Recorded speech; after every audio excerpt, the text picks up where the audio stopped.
Okarun melesat dan menyambut serangan Evil Eye yang begitu dahsyat. Pemuda itu jadi lebih tangguh dan mampu menandingi kecepatan Evil Eye. Ledakan power Okarun nampak setara atau bahkan lebih tinggi dari biasanya. Pemuda itu mampu memukul dan menghempaskan Evil Eye berulang kali.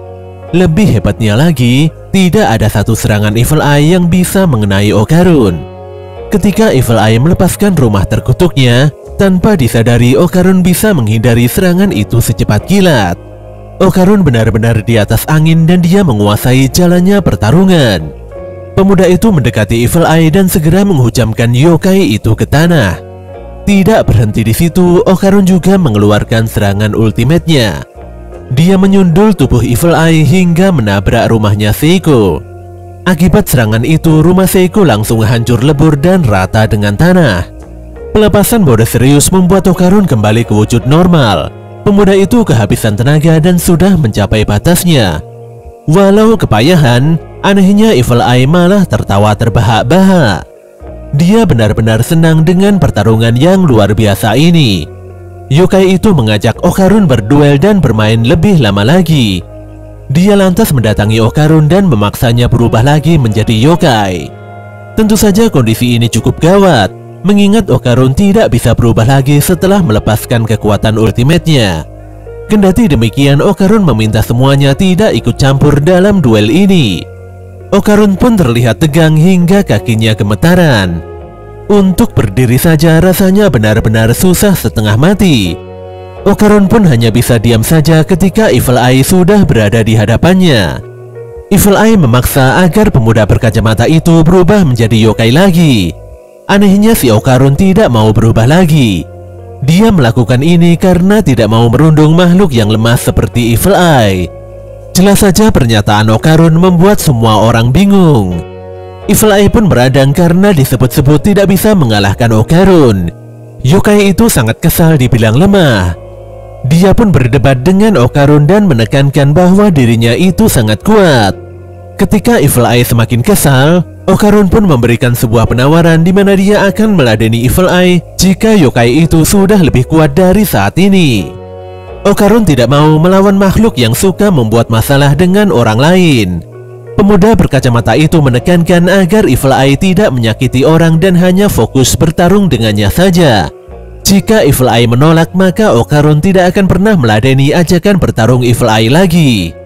Tentu saja Evil Eye makin kesal dan menegaskan bahwa dirinya hanya akan bertarung dengan Okarun saja. Momo pun bertanya pada Turbo apa yang sebenarnya direncanakan Okarun. Nenek Turbo lantas menjawab bahwa Okarun ingin menjadi lawan main Evil Eye. Sebelum itu, Okarun mengungkapkan bahwa Evil Eye ingin serius bermain. Okarun tidak tahu alasannya, tapi bagi Evil Eye sepertinya membantai orang mungkin sama saja dengan bermain-main. Selain itu, Evil Eye tidak ada bedanya dengan bayi yang baru lahir. Jadi dia pasti ingin menikmati permainannya sendiri. Jika Okarun bisa mengalahkan Evil Eye, mungkin yokai itu bisa terfokus padanya dan tidak akan membahayakan orang lain. Endingnya, Okarun mungkin bisa berteman dengan Evil Eye. Okarun menegaskan bahwa Evil Eye bisa bertarung melawannya seminggu sekali, tepatnya setiap hari Selasa selepas pulang sekolah. Anehnya, Evil Eye langsung menyetujui persyaratan itu. Sebagai bukti keseriusannya, Evil Eye memberikan celana dalamnya pada Okarun. Setelah perjanjian dibuat, Evil Eye nampak bersemangat untuk membantai Okarun minggu depan. Sedetik kemudian, Gigi kembali sadar dari pengaruh Evil Eye. Gigi nampak terharu setelah Okarun berkata bahwa dia tidak akan menyakiti orang lain lagi. Pada pagi harinya, Manjiro mengamankan celana dalam Evil Eye. Dia akan mengambil tanggung jawab penuh untuk menyimpan benda terkutuk itu di kuilnya. Setelah Manjiro berlalu, kedua orang tua Gigi tiba-tiba datang bertamu. Tentu saja kondisi ini membuat Gigi begitu kaget. Seiko pun mengingatkan Gigi untuk terus berlatih mengeluarkan kekuatan rohnya. Bagaimanapun juga, kutukan Evil Eye masih tersimpan di tubuhnya. Jika terjadi apa-apa, Seiko meminta Gigi untuk datang kapanpun. Gigi lantas berpamitan dan pulang bersama kedua orang tuanya. Selepas itu, Aira mengajak Okarun pulang. Momo pun berterima kasih atas bantuan Okarun dan Aira. Tapi sebelum itu lagi-lagi terjadi pertikaian sengit antara Momo dan Aira. Sadar kalau rumahnya sudah hancur lebur tidak karuan, Seiko pun mengajak semuanya pergi ke pemandian air panas agar tetap waras. Mereka memanjakan diri dengan berendam dalam air panas, makan siang bersama serta menggunakan mesin pijat otomatis. Walau badan sudah enakan, tapi Seiko dan Momo kembali kepikiran dengan rumahnya. Bagaimanapun juga rumah itu perlu dibangun ulang karena kondisinya sudah sangat rusak parah. Selain itu, Seiko juga sudah tidak punya uang. Semua uangnya sudah dihabiskan saat di pemandian air panas tadi. Sisanya mereka hanya perlu berserah diri pada Yang Maha Kuasa. Keduanya pun begitu kaget setelah melihat sosok alien aneh di halaman rumah. Dengan refleks mereka berdua menendang makhluk itu hingga berguling-guling di tanah. Sebelum menginterogasi si alien, tiba-tiba saja Okarun dan yang lainnya datang.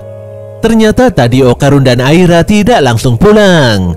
Okarun nampak kepikiran dengan rumahnya Seiko yang rusak parah.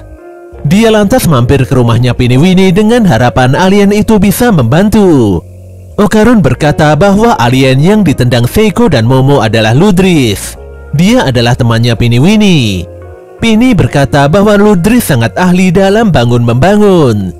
Jika diizinkan, Ludris bisa membangun rumah dalam waktu sekejap. Walau sibuk bekerja, tapi Pini ingin membalas budi. Namun Seiko tidak ingin dikasihani. Dia lantas meminta Pini pulang saja. Tapi Momo berkata sebaliknya, di mana sebenarnya dia dan neneknya membutuhkan banyak bantuan. Di sini Seiko mulai pasrah dan membiarkan Pini membantunya. Pini lantas mengeluarkan banyak sekali kubus yang ternyata adalah nanoskin. Nanoskin itu adalah bahan dasar untuk membangun rumah. Cara penggunaannya cukup mudah, di mana semuanya tinggal menyusun kubus nanoskin tersebut dan kemudian membentuknya sesuai dengan wujud yang diinginkan. Apapun bisa dibentuk dengan nanoskin. Jika sampai rusak, maka tinggal memolesnya sedikit saja hingga bentuknya kembali bagus seperti sedia kala. Okarun dan Momo benar-benar takjub dengan kehebatan teknologi nanoskin. Saking canggihnya, nanoskin bisa menangkap gelombang listrik di otak dan mewujudkan bentuk benda apapun sesuai dengan bayangan penggunanya. Semuanya pun nampak sibuk membangun rumah hingga malam hari. Tanpa terasa esoknya rumah sudah jadi dengan sempurna. Seiko dan Momo sangat berterima kasih atas bantuan semua orang, khususnya Pini dan Ludris. Pada keesokan harinya, Momo dan Gigi terlihat berangkat ke sekolah bersama-sama. Momo pun begitu kaget mendengar pengakuan Gigi, di mana pemuda itu bisa berubah berulang kali menjadi Evil Eye. Tapi Gigi menerangkan bahwa Evil Eye tidak berbuat jahat dan selalu menepati janji. Latihan penguatan roh membuat Gigi lebih terhubung dengan Evil Eye. Apapun perasaan Evil Eye, Gigi mampu merasakannya. Kondisi ini pun membuat Gigi benar-benar bersemangat. Momo lantas meninggalkan Gigi karena pemuda itu mulai tebar pesona di hadapan banyak gadis sekolah. Tapi Momo kaget bukan main ketika salah seorang siswi memberikan minuman dingin pada Gigi. Dan benar saja, setelah menenggak minuman dingin itu, Gigi langsung berubah menjadi Evil Eye. Walau berubah jadi Evil Eye, tapi semua orang yang tidak memiliki kekuatan roh hanya bisa melihat sosok Gigi secara normal. Para gadis pun begitu kaget karena pemuda yang mereka pikir Gigi itu melontarkan kata-kata buruk. Untuk mengurangi kecurigaan, Momo langsung menarik Evil Eye memasuki sekolah. Tapi Evil Eye tidak mau berubah menjadi Gigi. Dia malah bermain sepak bola karena mengira bola itu merupakan bola roh miliknya. Semua pemain pun dikalahkan serta dihempaskan masuk ke dalam gawang. Di dalam kelas, Evil Eye selalu berulah dan tidak bisa diam. Momo yang mulai terbiasa dengan kelakuan Evil Eye berusaha memberikan contoh agar Evil Eye bisa bersikap normal layaknya Gigi. Walau bisa memakai pulpen, namun Evil Eye mulai berulah di hadapan guru dan siswa lainnya. Kondisi juga tidak semakin baik karena Momo tidak menemukan minuman panas pada vending machine minuman. Padahal dia berniat membelikan minuman panas agar Evil Eye berubah menjadi Gigi. Lebih parahnya lagi, makanan biasa juga tidak ada yang panas. Di waktu istirahat siang itu, Evil Eye ingin menyantap makanannya dengan tangan kosong. Tapi Momo segera menghentikannya dan meminta yokai itu untuk menggunakan sumpit. Sayangnya Evil Eye tidak bisa menggunakan sumpit dengan benar. Semua makanan pun jatuh kembali sebelum masuk ke mulutnya. Tentu saja hal ini membuat Evil Eye sangat kesal. Dia lantas mengaktifkan kekuatan supernya dan memakan mie-nya dengan beringas. Sekembalinya di kelas, Miko dan Muko bertanya pada Momo mengapa kelakuan Gigi begitu aneh. Momo pun mengalihkan pembicaraan dan malas berkomentar. Tapi gadis itu langsung serius setelah mendengar pembicaraan Muko tentang hantu apartemen. Dikarenakan tidak memiliki HP, Momo jadi tidak mengetahui banyak hal viral yang terjadi belakangan ini. Miko lantas menunjukkan sosok hantu kompleks apartemen melalui layar ponselnya, di mana makhluk itu adalah bola melayang yang memiliki warna emas.